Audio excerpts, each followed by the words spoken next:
Hello everyone, welcome to YouTube channel Y R S class में बहुत बहुत स्वागत है। दोस्तों, आज इस वीडियो में हम पढ़ेंगे क्लास 10 विषय गणित, यानी गणित में जितने भी चैप्टर हैं। मैं आज उन सभी चैप्टर को आपके सामने अच्छी तरीके से बताऊंगा कौन सा चैप्टर आपको पढ़ना है और कौन सा चैप्टर आपको नहीं पढ़ना है। तो आइए चलते हैं, बगैर कुछ देर किए हुए वीडियो को शुरुआत करते हैं। तो प्यारे बच्चों, यहाँ आपको जो विषय सूची दिया गया है, इसमें आपको जो पहला चैप्टर आपका है वास्तविक संख्याएं, ये आपको पढ़ना है। दूसरे पर आता है बहुपद, ये आपको पढ़ना है। तीसरे पर आपका आता है दो चर वाले रैखिक समीकरण युग्म, ये भी आपको पढ़ना है। चौथे पर आपको आता है द्विघात समीकरण आता है। यानी इसमें आपको विषय सूची में वास्तविक संख्याएं हैं, बहुपद है, दो चर वाला की समीकरण दिया है और द्विघात समीकरण दिया है। इसके बाद जो पांचवा चैप्टर का नाम आपका है वो आपका है समांतर श्रेणी, ये भी आपको पढ़ना है। त्रिभुज आपको पढ़ना है, निर्देशांक ज्यामिति आपको पढ़ना है और 8वें नंबर पर आता है त्रिकोणमिति का परिचय, ये भी आपको हम पढ़ाएंगे। और 9वें नंबर पर आपको मिलता है त्रिकोणमिति के कुछ अनुप्रयोग। यानी प्यारे बच्चों, 1 से लेकर 9 तक पहला आपका है वास्तविक संख्याएं, दूसरा आपका बहुपद, तीसरा आपका है दो चर वाले समीकरण युग्म है, चौथा आपका है द्विघात समीकरण दिया है, पांचवा आपका है समांतर श्रेणी है, छठा आपका त्रिभुज है, सातवां आपका निर्देशांक ज्यामिति है, आठवां आपका त्रिकोणमिति का परिचय है, जबकि नौवां आपका त्रिकोणमिति के कुछ अनुप्रयोग हैं। 10वें नंबर पर आपको आ जाता है यहाँ से प्यारे बच्चों वृत्त, यानी सर्किल आपको पढ़ना है। 11वें नंबर पर आता है ज्यामिति रचना, ये भी आपको पढ़ना है। 12वें नंबर पर आता है वृत्तों से संबंधित क्षेत्रफल, ये भी पढ़ना है। 13वें पर आता है पृष्ठीय क्षेत्रफल और आयतन, बहुत ही अच्छा चैप्टर आपके है 13वां और 12वां। और 14वां आपका है सांख्यिकी, जिसे हम स्टैटिक्स कहते हैं। और चैप्टर नंबर आपका 15 जो कि अंतिम चैप्टर आपका है प्रायिकता, जिसे हम प्रोबेबिलिटी कहते हैं। यानी प्यारे बच्चों, प्रायिकता, सांख्यिकी, 13वां है पृष्ठीय क्षेत्रफल और आयतन, वृत्तों से संबंधित क्षेत्रफल, ज्यामिति रचनाएं और आपका है वृत्त, और इसके साथ साथ ही त्रिकोणमिति के कुछ अनुप्रयोग, त्रिकोणमिति का परिचय, निर्देशांक ज्यामिति, त्रिभुज, समांतर श्रेणी और आपका द्विघात समीकरण, दो चर वाले रैखिक समीकरण युग्म दिया है, बहुपद आपको पढ़ना है और आपका वास्तविक संख्याएं पढ़ना है। तो प्यारे बच्चे, इसमें जो आपका पहला लेसन आपका यहाँ से है अध्याय 1 आपका है वास्तविक संख्याएं, जिसे हम इंग्लिश में कहते हैं रियल नंबर। तो रियल में से होता है वास्तविक नंबर में संख्या होता है। इसमें क्या क्या आपको पढ़ना, इसको कुछ अच्छे तरीके से हम बता देते हैं। इसमें हम लिखेंगे, हम पिछली कक्षा में विभिन्न प्रकार की संख्याओं जैसे धन संख्याएं, धन पूर्णांक संख्याएं, पूर्ण संख्याओं, परिमेय तथा अपरिमेय संख्याओं के विषय में अध्ययन कर चुके हैं। इस अध्याय में हम वास्तविक संख्याओं के विभिन्न गुणों का अध्ययन करेंगे। यानी प्यारे जो वास्तविक संख्याएं होती हैं वो किसे कहते हैं, या आपके सामने है हेडिंग वास्तविक संख्याएं। परिमेय अपरिमेय संख्याएं वास्तविक संख्याएं कहलाती हैं। यानी प्यारे बच्चों, परिमेय संख्या और अपरिमेय संख्या के समूह को हम क्या कहते हैं, वास्तविक संख्या कहते हैं, या सभी संख्याओं का समूह ही वास्तविक संख्या कहलाता है। अब यहाँ से जो वास्तविक संख्याएं होती हैं वो दो प्रकार से बांटा गया है। पहली आपकी है परिमेय संख्या, दूसरा आपका अपरिमेय संख्या। यानी प्यारे बच्चों, परिमेय संख्या और अपरिमेय संख्या के समूह को हम क्या कहते हैं, वास्तविक संख्या कहते हैं। जबकि जो परिमेय संख्याएं होती हैं इनके भी दो प्रकार होते हैं, पूर्णांक संख्याएं और दूसरा आपका है भिन्न संख्याएं। जबकि जो पूर्णांक संख्याएं होती हैं वो धनात्मक संख्याएं शून्य सहित और ऋणात्मक संख्याओं का जो समूह होता है उसे हम पूर्णांक संख्याएं कहते हैं।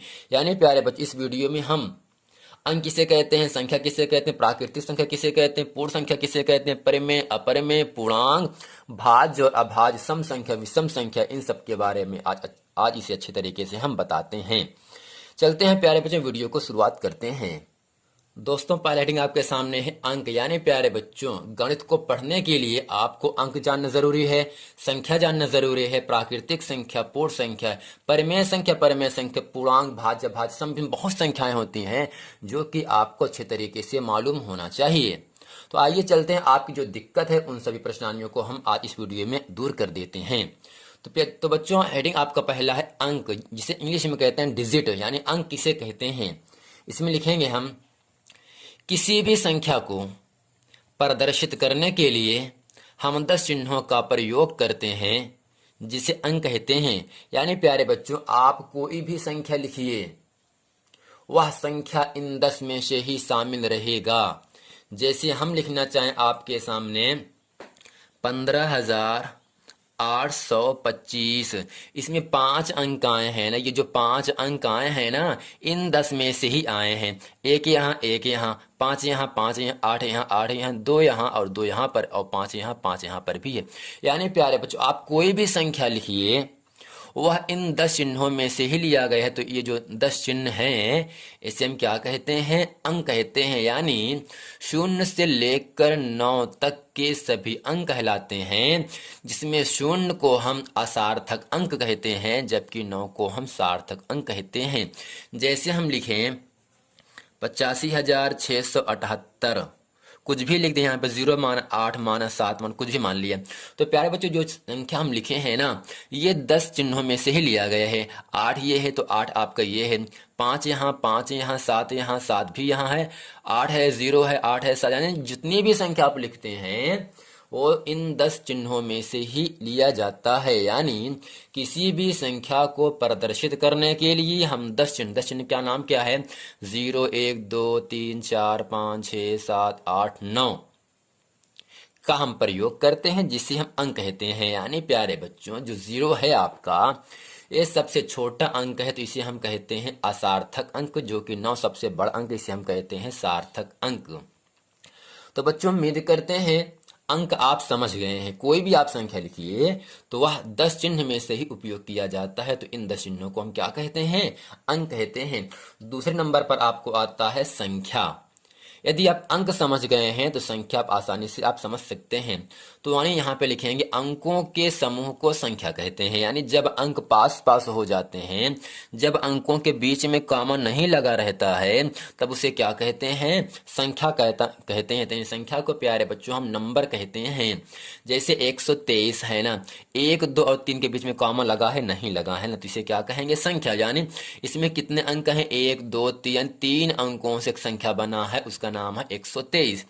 2518, इसमें क्या है? कॉमा तो नहीं लगा है ना, तो ये आपका संख्या का रूप लेता है। यानी अंकों के समूह को, यानी जब अंक पास पास हो जाते हैं, अंकों के बीच में कॉमा नहीं लगा रहता है, तो वो आपका संख्या का निर्माण करवाते हैं। 29,625 में कॉमा नहीं लगा है तो ये आपका एक संख्या कहलाता है। ऐसे यहाँ पर ही 1,85,625, इसमें भी कॉमा नहीं लगा है तो ये भी आपकी एक संख्या कहलाता है। केवल बच्चों आपको इतना ही जानना है, अंक और संख्या में अंतर पूछता है तो आपको इतना बताना है, अंक अकेला होता है जबकि संख्या अंकों से मिलकर बनी होती हैं। इसमें कितने अंक हैं? 1, 2, 3। ये जो 3 अंक हैं ये 10 में से ही लिया गया है। 4 अंक हैं, इन 10 में से ही आया है। 29,625 इन 10 में से ही आया है। 1,85,625 इसमें जो 6 अंक हैं वो इन 10 अंकों में से ही लिया गया है। यानी प्यारे बच्चों, अंकों के समूह को हम संख्या कहते हैं। अंक अकेला होता है जबकि संख्या अंकों से मिलने से बनता है। तो बच्चों, उम्मीद करते हैं आप समझ गए होंगे। अगला हेडिंग आपके सामने है प्राकृतिक संख्या, जिसे हम इंग्लिश में कहते हैं नेचुरल नंबर। इसमें लिखेंगे वस्तुओं को गिनने के लिए जिन संख्याओं का उपयोग किया जाता है या उपयोग करते हैं उसे प्राकृतिक संख्या कहते हैं। यानी बच्चों, जिन संख्याओं की शुरुआत 1 से होती है उसे प्राकृतिक संख्या कहते हैं। जैसे आपको समझाना चाहे, यहाँ से अगर आपके पास कोई वस्तु है, जब वस्तु को आप गिनते हो तो गिनना प्रारंभ करते हो 1 से, ना कि गिनना प्रारंभ करते हो 0 से। यदि आप उसकी गणना 1 से कर रहे हो तो 1 क्या होगा? सबसे छोटी प्राकृतिक संख्या होती है, जबकि जो अनंत है ये सबसे बड़ी प्राकृतिक संख्या होती है। जैसे आपको समझाना चाहे प्यारे बच्चों, यहाँ से आपके सामने 3 कलम है ना, कितने पेन है? 3 पेन है। ये कोई वस्तु है ना, ये क्या है? कोई वस्तु है। जब हम पेन को गिनेंगे, जब वस्तु को गिनते हैं, तब इसका उपयोग हम 0 से नहीं करते हैं। 0, 1, 2 करते हैं? नहीं करते हैं ना, 1 से गिनेंगे। 1, 2, 3। पेन आपकी एक वस्तु होती है। यानी वस्तुओं को गिनने के लिए हम जिन संख्याओं का उपयोग करते हैं उससे प्राकृतिक संख्या कहते हैं। आप कोई भी वस्तु गिनो, जैसे हम कहें विद्यालय की जो कक्षा है, जो रूम बना है, उसमें 50 लोग हैं। जब 50 लोगों को आप गिनोगे तो उन सभी लोगों को गिनने के लिए हम 0 का उपयोग नहीं करते हैं, यानी 0 से गिनती नहीं करते हैं, 1 से गिनते हैं ना। अगर उनकी गिनती हम 1 से कर रहे हैं तो एक क्या होगा, सबसे छोटी प्राकृतिक संख्या होती है। यानी बच्चों वस्तुओं को गिनने के लिए हम जिन संख्याओं का उपयोग करते हैं उसे क्या कहते हैं, प्राकृतिक संख्या। 1 2 3 4 5 6 7 जो निशान लगा डॉट डॉट का, इसका मतलब है इसमें बहुत सी बड़ी बड़ी संख्याएं शामिल हैं। तो एक क्या है, सबसे छोटी प्राकृतिक संख्या, जबकि अनंत क्या है, सबसे बड़ी प्राकृतिक संख्या होती है। अब आपको समझना पूर्ण संख्या है, यानी प्यारे बच्चों जब प्राकृतिक संख्या में हम 0 को शामिल कर लेते हैं तो उसे कहते हैं पूर्ण संख्या। इसमें लिखेंगे यदि प्राकृतिक संख्या में 0 को भी शामिल कर लिया जाए तो इसे पूर्ण संख्या कहते हैं। यानी प्यारे बच्चों प्राकृतिक संख्या में 0 को उपस्थित करने पर जो समूह बनता है उसे कहते हैं पूर्ण संख्या। पूर्ण संख्या को अंग्रेजी में कहते हैं होल नंबर, WHOLE। होल मिस होता है संपूर्ण, संपूर्ण से मतलब होता है पूरा पूरा, पूर्ण अंक संख्या। यानी प्राकृतिक संख्या में 0 को ऐड करने पर जो संख्या प्राप्त होता है उसे कहते हैं पूर्ण संख्या। यानी जो पूर्ण संख्याएं होती है उनकी शुरुआत हम कहाँ से करते हैं, 0 से करते हैं, जबकि प्राकृतिक संख्या की शुरुआत को हम करते हैं 1 से। तो 0 क्या होगा प्यारे बच्चों, सबसे छोटी पूर्ण संख्या होती है, जबकि अनंत क्या है, सबसे बड़ी पूर्ण संख्या होती है। अगला हेडिंग आपके सामने है परिमेय संख्याएं। एग्जाम में बहुत बार पूछता है परिमेय संख्या किसे कहते हैं, अपरिमेय संख्या किसे कहते हैं। तो परिमेय संख्या, परिमेय संख्याओं से संबंधित पूरा आपका चैप्टर ही बनाया गया है जिसका नाम है वास्तविक संख्याएं, जो आपका क्लास 10 में पहला अध्याय है। इसमें लिखेंगे प्यारे बच्चों ऐसी संख्या जिसे P अपान Q के रूप में व्यक्त कर सकते हैं जहां Q का मान 0 के बराबर नहीं होना चाहिए तथा P और Q दो पूर्णांक हों, परिमेय संख्या कहते हैं। यानी प्यारे बच्चों ऐसी संख्या जिसे हम P अपान Q के फॉर्म में अंश बट्टे हर के फॉर्म में लिख सकते हैं और हर का मान, हर क्या है, Q है, Q का मान कभी भी 0 के बराबर नहीं होना चाहिए और जहां P और Q क्या है, दो पूर्णांक है, तो उसे हम क्या कहते हैं, परिमेय संख्या। तो बच्चों अगर अंश में 0 है, अगर P के स्थान पर 0 है तब परिमेय संख्या कहलाएगा। यानी अगर ऊपर 0 है तो परिमेय संख्या है, अगर नीचे 0 है तो परिमेय संख्या नहीं है। अंश लिखा है, हर लिखा है, परिमेय संख्या 5/6 - 15/8 22/7 ये सब क्या है, परिमेय संख्या है। अगर नीचे 0 हो जाता तो परिमेय संख्या नहीं कहलाता। तो 3.14 दशमलव की संख्याएं भी परिमेय संख्याएं कहलाती हैं। 5.893 ये भी क्या है, परिमेय संख्या है। और जिन संख्याओं का वर्गमूल निकल जाता है वो संख्याएं भी परिमेय संख्याओं के अंतर्गत आती हैं। 1 का वर्गमूल 1, 4 का वर्गमूल 2, 9 का वर्गमूल 3, 16 का 4 और यहाँ से 1.66 पर बार का निशान लगा, इसका मतलब 6 की आवृत्ति बार बार हो रही है। यानी ये भी क्या होगा, एक आपका परिमेय संख्या होता है। तो बच्चों उम्मीद करते हैं जिन संख्याओं को हम P अपान Q के फॉर्म में लिख सकते हैं और बटे की संख्या 0 ना हो और संख्या का वर्गमूल निकल जा रहा है, संख्या दशमलव में है, तब भी संख्या परिमेय संख्या कहलाता है। अगला है आपका अपरिमेय संख्या। इसमें लिखेंगे ऐसी संख्या जिसे P अपान Q के रूप में व्यक्त ना कर सके उसे कहते हैं अपरिमेय संख्या। जो चीज फॉलो ना करे परिमेय संख्या को उसे कहते हैं अपरिमेय संख्या। यानी इन सबको हटा करके जो संख्या प्राप्त होगी उसे कहते हैं हम अपरिमेय संख्या। या इस तरह से भी कह सकते हैं पाई क्या है, एक अपरिमेय संख्या है बच्चों। पाई का मान होता है 22/7 जो कि एक परिमेय संख्या है। 3.14 होता है जो कि परिमेय संख्या। आपसे अगर कोई पूछे पाई है क्या, तो आपको बताना है पाई अपरिमेय संख्या होता है। पाई का मान होता है 22/7। मान अगर है तो परिमेय संख्या, मान अगर नहीं है तो आपकी अपरिमेय संख्या होती है। यहाँ पर 1.732 आगे निशान लगा डॉट डॉट का। जब दशमलव के आगे डॉट डॉट का निशान लगा होगा तब संख्या अपरिमेय संख्या कहलाता है। फिर अगला है 1.80, 800, 800, ऐसे 840। यानी यहाँ पर 0 की पुनरावृत्ति हो रही है। 8 एक 0 है, फिर 2 0, फिर 3 0 है, तो इसे कहते हैं अशांत आवर्ती दशमलव संख्या कहते हैं। अशांत आवर्ती दशमलव संख्याएं भी अपरिमेय संख्याएं कहलाती हैं। अगला है √2, √3, √5, √6, √7। यानी जिन संख्याओं का जोड़ा ना बने, जिन संख्याओं का वर्गमूल ना बने उसे कहते हैं अपरिमेय संख्या। तो प्यारे बच्चों परिमेय संख्या और अपरिमेय संख्या इसे आप अच्छे तरीके से समझ गए हैं।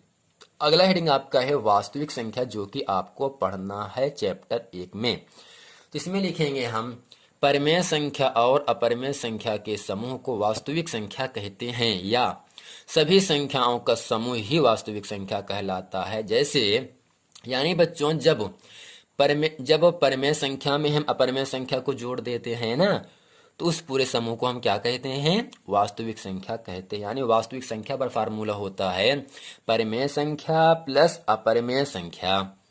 यानी प्रत्येक वास्तविक संख्याएं परिमेय संख्याएं होती हैं, गलत है। प्रत्येक वास्तविक संख्याएं अपरिमेय संख्याएं होती हैं, गलत है। अगर इस तरह से कहे प्रत्येक परिमेय संख्याएं वास्तविक संख्याएं होती हैं, तो आप बता देना सही है। प्रत्येक अपरिमेय संख्याएं वास्तविक संख्याएं होती हैं, तो आपको बताना है सही है। यानी सभी संख्याओं का जो समूह होता है वह आपका वास्तविक संख्या कहलाता है। यानी वास्तविक संख्याओं में परिमेय संख्या, पूर्ण संख्या, अंक, प्राकृतिक, भाज्य संख्या, सम संख्या, विषम, जितनी भी संख्याएं होती हैं वह सभी संख्याएं वास्तविक संख्याओं में उपस्थित किया गया है। जैसे यहाँ पर दिया गया है -1 + 1 3√2/5 6√3 6 + 2√3 2 - 3√7। ये सब क्या है? एक आपका वास्तविक संख्या है। परिमेय में अपरिमेय से भाग किया गया, यहाँ से √2 से गुणा किया गया। परिमेय में अपरिमेय से गुणा, परिमेय में अपरिमेय संख्या जोड़ा गया, परिमेय में अपरिमेय संख्या घटाया गया। यानी किसी परिमेय संख्या के साथ में अपरिमेय संख्या को घटाने से, गुणा करने से, भाग करने से जो मान आता है वह भी एक अपरिमेय संख्या ही रहता है। अगला बच्चों आपका है पूर्णांक किसे कहते हैं? शून्य सहित तमाम धनात्मक व ऋणात्मक संख्याओं का समूह ही पूर्णांक कहलाता है। यानी बच्चों शून्य सहित, 0 सहित सभी धन संख्याएं, सभी ऋण संख्याओं का जो समूह होता है इसे क्या कहते हैं? पूर्णांक कहते हैं। या पूर्णांक दो प्रकार के होते हैं, धनात्मक पूर्णांक और ऋणात्मक पूर्णांक। धन संख्याओं को धन पूर्णांक कहा जाता है, ऋण संख्याओं को ऋण पूर्णांक कहा जाता है। शून्य ना ही धन पूर्णांक है और ना ही ऋण पूर्णांक संख्या है। तो 0 सहित धन संख्या, ऋण संख्या का जो पूरा समूह होता है वो आपका पूर्णांक कहलाता है। अब बच्चों आपको ये ध्यान देना है, शून्य से दाएं तरफ बढ़ने पर संख्याएं बढ़ती हैं, जबकि शून्य से बाएं तरफ बढ़ने पर, इस तरफ जाने पर संख्याएं घटती हैं। -3 -2 में कौन सा बड़ा है? तो आप बताओगे -2। मैंने कहा क्या? शून्य से बाएं तरफ बढ़ने पर संख्याएं घटती हैं। तो -6 -5 -4 -3 -2 -1 में सबसे छोटा, सबसे बड़ा आपका है -1, सबसे छोटा आपका है -6। 1 से लेकर 6 तक में सबसे बड़ा यहाँ से क्या दिख रहा है? आपका 6, जबकि सबसे छोटा क्या है? 1 है। यानी 0 के दाएं तरफ बढ़ने पर संख्याएं बढ़ती हैं, 0 के दाएं तरफ घटने पर संख्याएं घटती हैं। तो बच्चों उम्मीद करते हैं अंक संख्या, प्राकृतिक संख्या, पूर्ण संख्या, परिमेय संख्या, अपरिमेय संख्या, वास्तविक संख्या और पूर्णांक के बारे में आप इसे अच्छे तरीके से समझ लिए हैं। आपसे निवेदन है कि आप इस वीडियो को जरूर देखेंगे पूरा अंत तक। यदि आपने अभी तक हमारे चैनल YRS को सब्सक्राइब नहीं किए हैं तो इसी आप सब्सक्राइब कर ले, ताकि इसी तरह की आने वाले चैप्टर वाइज जो प्रश्न हैं आप लोगों तक आसानी से पहुंचता रहे। तो बच्चों अगला यहाँ पर आपका आता है भाज्य संख्या। इसमें लिखेंगे ऐसी संख्याएं जो एक और स्वयं के अतिरिक्त किसी अन्य संख्या से विभाजित हो जाती हैं, भाज्य संख्या कहलाती हैं। यानी बच्चों ऐसे भी लिख सकते हैं, जिन संख्याओं का अपवर्तक 2 से ज्यादा होता है उसे भाज्य संख्या कहते हैं। यानी जो संख्या एक और स्वयं के अलावा कोई और संख्या से भी कट जाती हो उसे कहते हैं क्या?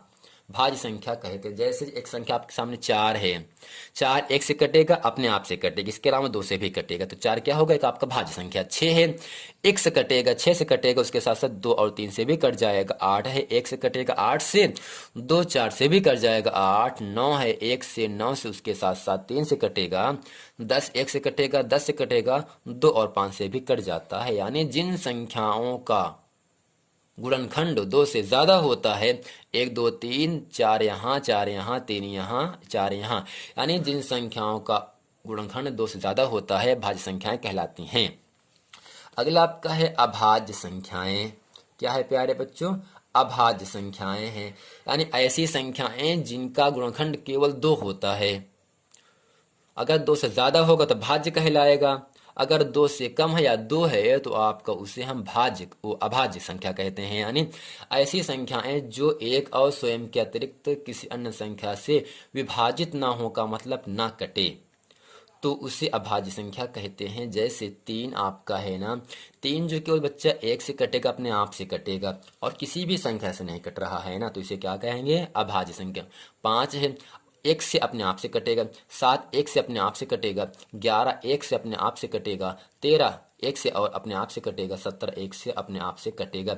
ऐसे ही आप 19 है, 23 है, 29 है, 31 है, 37 है, 41 है, 43 है और 47 है। ऐसे आपका 53 है और बच्चों ऐसे ही आपका 57 है, 59 है। ये सभी संख्या जितना मैंने आपको बताया कि वह 1 से कटती हैं और अपने आप से कटती हैं, इसलिए जो संख्या 1 से कट रही हूँ, अपने आप से कट रही हूँ, उन सभी संख्याओं को हम अभाज्य संख्या कहते हैं। तो प्यारे बच्चों, उम्मीद करते हैं क्लास 10 की शुरुआत हम चैप्टर वाइज कर दिए हैं।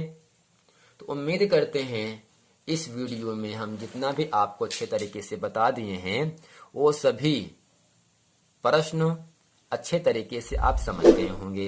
यदि आपको यह वीडियो पसंद है तो वीडियो को लाइक करें, कमेंट करें, ताकि इसी तरह के आने वाले चैप्टर वाइज जो प्रश्न हैं आप लोगों तक आसानी से पहुंचता रहे। मिलते हैं प्यारे बच्चों अगले वीडियो में, तब तक के लिए थैंक यू।